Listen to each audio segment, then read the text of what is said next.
Just northwest of the city of Bastrop, Elon Musk's tunneling venture, the Boring Company, is at work. There are some homes on the land, and signs refer to the private property as Snailbrook, established in 2021. Chap Ambrose is a neighboring landowner who does not expect to see an Elon-Musk-established town become official. They would be only inviting more scrutiny, transparency, and the last 2 years have taught me that's the last thing they're looking for, is any kind of regulation or oversight. Ambrose has other concerns about what's already happening on the property, particularly related to the environment. Texas has strong landowner rights, and you can almost do whatever you want, but you can't mess with our water, can't mess with the air, can't cause traffic issues, and we are seeing those things on a daily basis, and that concerns me. According to Texas Commission on Environmental Quality records, the Boring Company twice violated air quality and wastewater rules. Those have since been resolved. When we met Ambrose, he was preparing to file a new complaint. The dirt that you pull out of a tunnel,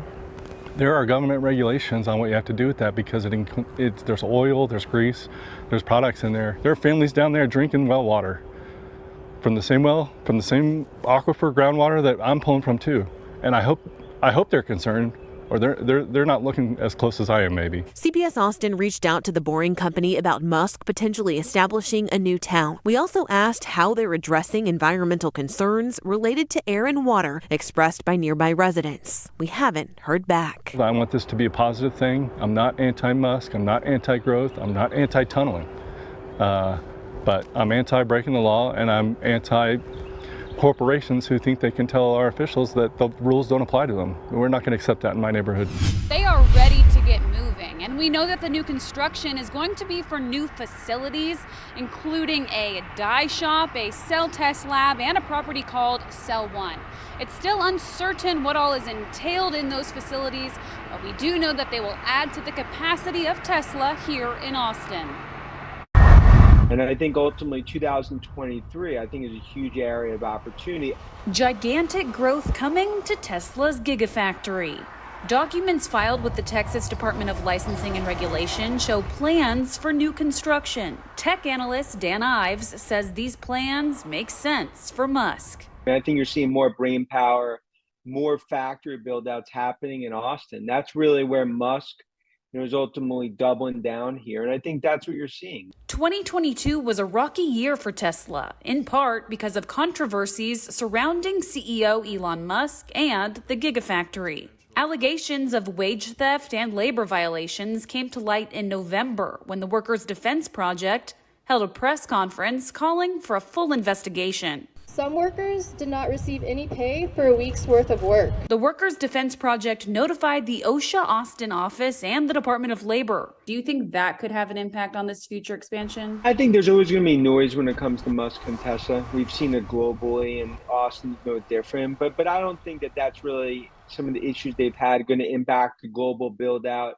and the build-out of Giga in Austin. Ives says the growth at the Gigafactory will solidify Austin as a centerpiece of Tesla. Austin plays a key role in that, in terms of Tesla regaining its crown globally after what's been what I'll call a rocky 6 months. Austin staff attorney for Workers' Defense says some employees weren't paid while they built that massive billion-dollar factory.